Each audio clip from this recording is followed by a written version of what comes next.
Existence. What is the true definition?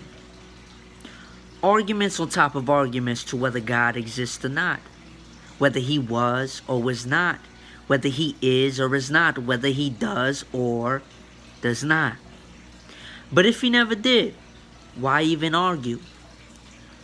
Do we look at a house and say, there was no builder? Do we eat a meal and think there was no cook? Can a child ever say that he or she is parentless? Possibly, depending on the situation, but the reality of it is no, you cannot. And even if the parents, the chef, or the builder weren't around, there would be too much evidence to deny their work, which brings me to Psalms 19:1-4. It says, "The heavens proclaim the glory of God. The skies display his craftsmanship. Day after day they continue to speak. Night after night they make him known. They speak without a sound or word. Their voice is never heard, yet their message has gone throughout the earth and their words to all the world." Genesis 1:14, it says, "Then God said, let lights appear in the sky to separate the day from the night. Let them be signs to mark off the seasons, the days, and the years." So here we are living in a system that God has created for us. And yet many have embraced the system but have rejected God. That's almost like saying, we want to eat, but we don't want nothing to do with the chef. And I know that is an expression, but my lady pointed this out to me, and I think it's very, very important. She said, well, you say that, but how many times do we actually thank the chef? We come to think about it, we do. We thank the host, we thank the people that tend to us, but how many of us actually thank the chef? So that got me thinking, when you come to God and you come to him and you acknowledge his life, his light, and you are living your life out of gratitude. Gratitude's the attitude, really. But when you are functioning out of gratitude, there's something more beautiful to life. Jesus said that he came to give life and life more abundantly. So when we live this life, we can function out of gratitude and see so much more beauty in it. And I tell you, just off of experience, it's a beautiful thing. And going back to the phrase, it says, it's almost like saying, we want to eat, but we don't want nothing to do with the chef. I do want to elaborate on questioning versus rebellion. Now, I know people got a lot of questions, and if you're questioning God in this manner, and you really want to know who God is, you want to know his truth, you want to know what is real, what is not, you want to know if you can have a real relationship with God, the Creator. And these questions are good, or I would say they're great. They're good. They're good for your spiritual health, because what they do, they humble you to acknowledge the Creator, and they bring you to a spot where you can receive his glory. And you could ask any believer in Christ that those type of questions are what brought them to accept the Lord, brought them to the altar, and that's another beautiful thing, so there's questioning and there is rebellion. Now, I know rebellion, when you read the Old Testament, Israel rebelled against God. They knew his law. They were shown many miracles, were promised many things of God, and they rebelled against them. It's an on and off, relationship type of deal. But even to this day, like if a believer is functioning in the flesh, and how would I put that? If he's following his own desires and not the desires of God that God is placing in his heart, if God is telling him to do something and he's not doing what God is calling him to do, he's rebelling against God.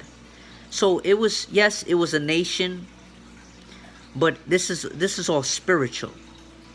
And I also know rebellion as also rebelling the thought of a God, period.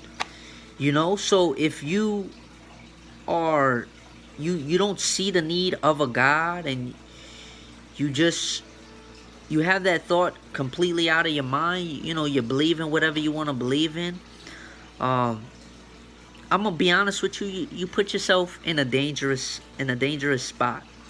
In Isaiah, he confronts this type of rebellion.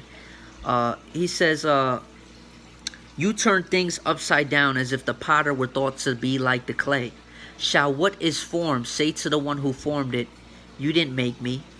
Can the pot say to the potter, you know nothing? So, like the expression, it's like we want to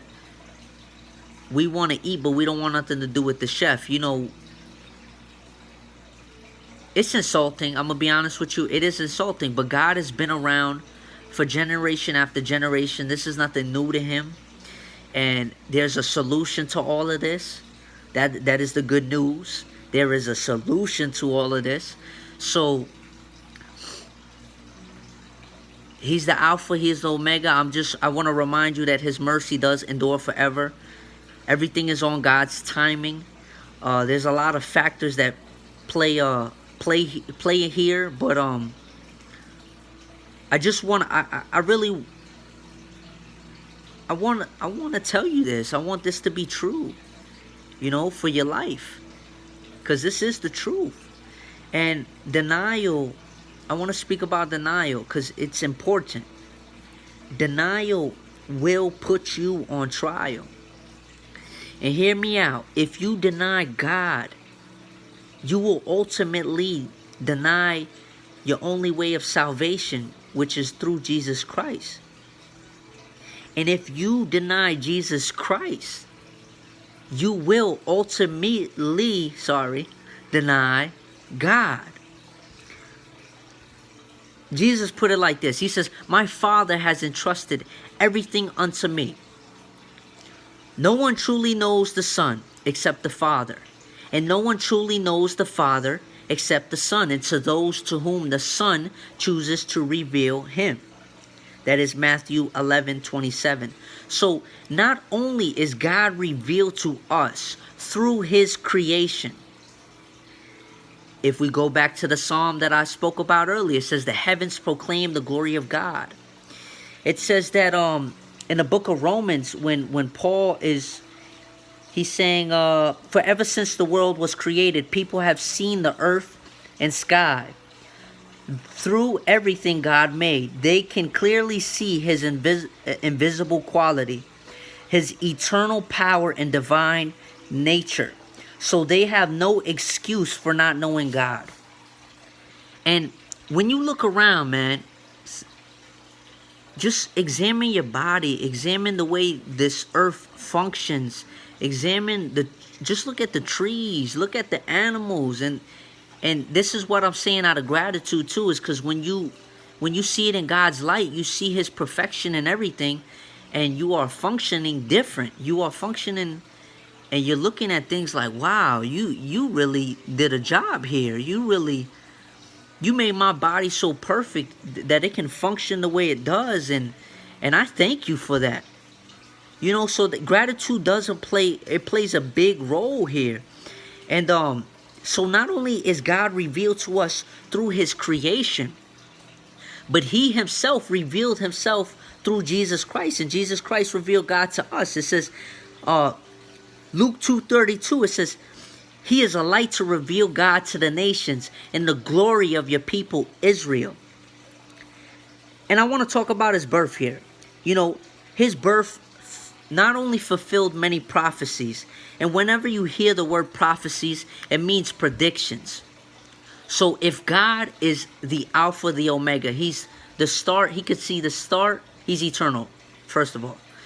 If he knows the start and the end, and he tells you something here, knowing it would fulfill itself here later on in time, he can do that. He's God. That's how he in the Old Testament, he says, you will know a prophet if what he says here fulfills itself here. That's how you know that that prophet has sent my word out and my word is true.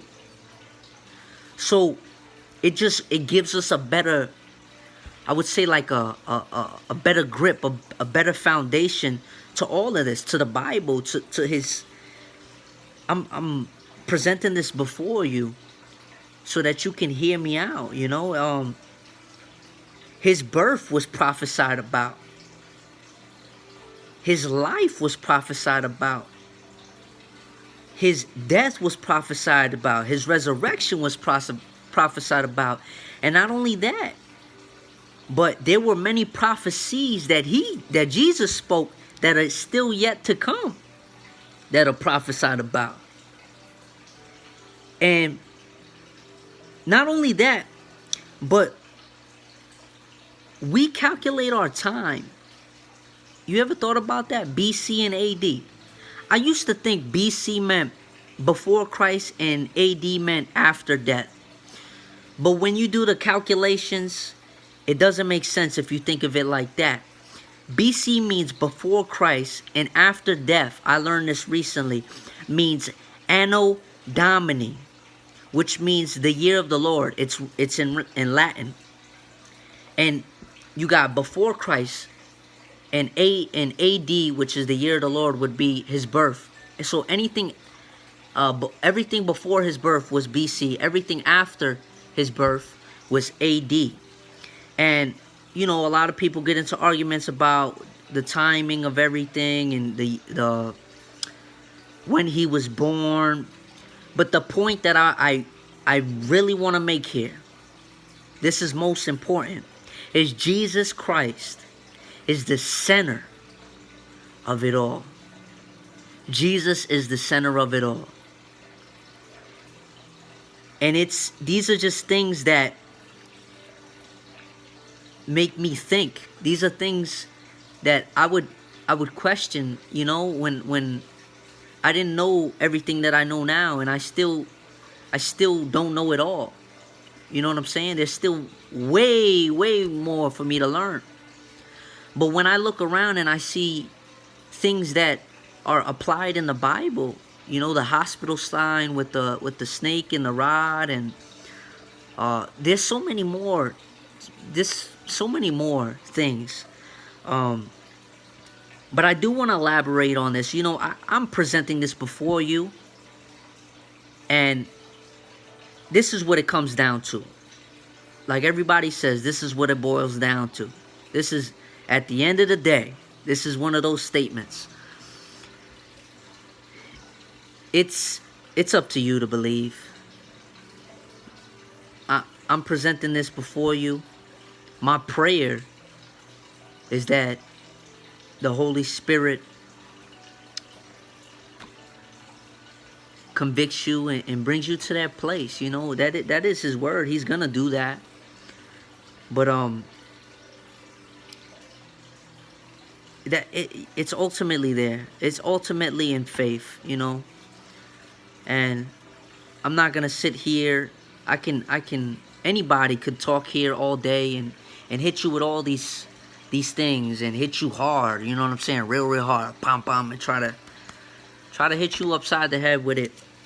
But ultimately, it's your choice. It's your choice. And one thing I know about the Lord, this is the good news. He says, if you seek me wholeheartedly, you will find me. And the key word is wholeheartedly. It means with all your heart. You got to remember, if God is God and his word is true, he knows us in and he knows us out. There's no fooling God. There's nothing that we can hide from him. There's many scriptures. It talks about that he knows the hairs on our head. He knew us before that we were in the womb. There's so many scriptures for that. And Jesus says this. He says, but keep on asking, and you will receive what you ask for. Keep on seeking, and you will find. Keep on knocking, and the door will be opened to you. For everyone who asks receives, everyone who seeks finds, and to everyone who knocks the door will be opened. Matthew 7:7-8. And lastly, this is what I want to leave you guys with. The kingdom of heaven is like a treasure that a man discovered hidden in a field. In his excitement, he hid it again and sold everything he owned to get enough money to buy that field. Matthew 13:44. He found that what he laid his eyes upon, the value in that was worth more than anything else that he could ever find. The value compared to what he laid his eyes upon, he said, that doesn't amount. So in my excitement, I tell you guys, God is not dead. He's surely alive.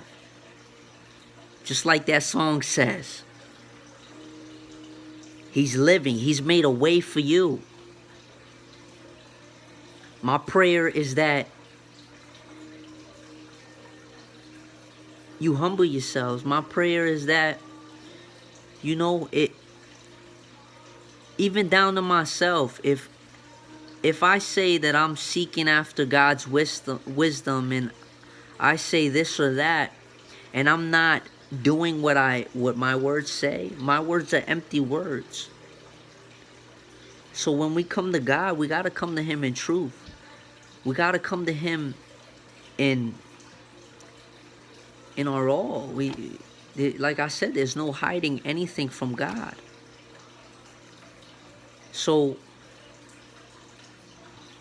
that'd be my prayer, is for you to come to him real. And it's a beautiful thing. I'm happy. I'm happy right now telling you guys this. I really am. So these are things for you to think about. And I think I'm gonna wrap it up with that. And peace, you guys. Peace. God's not dead, he's so alive. I said I gotta make it known to each and everybody that God's not dead. There's no such thing as probably, might be, or maybe. Are you crazy? If you think he is, well then, amazing. You could talk about the theories, but the theories go weary. After time, you'll find that you might want to hear me out. Before it's too late, you can wait and hear the sound of the gate close. And I'm supposed to let you know that you a special, so don't sell your soul to this world. Because Jesus paid the price of your precious life. We could be thankful for food, but what about Christ? That's right. So what's wrong with everything that belongs? See, that belongs. See, the power of the Lord will come aboard as a coincidence. The new name for a spiritual incident. To the non-believers who don't believe in something that they can't see in. These human beings will teach to reach the roof, to take the truth as far away from the youth. It's up to you to listen to the words of me, or better yet, Matthew 10:33. But whosoever shall deny me before men, him I will also deny before my Father which is in heaven.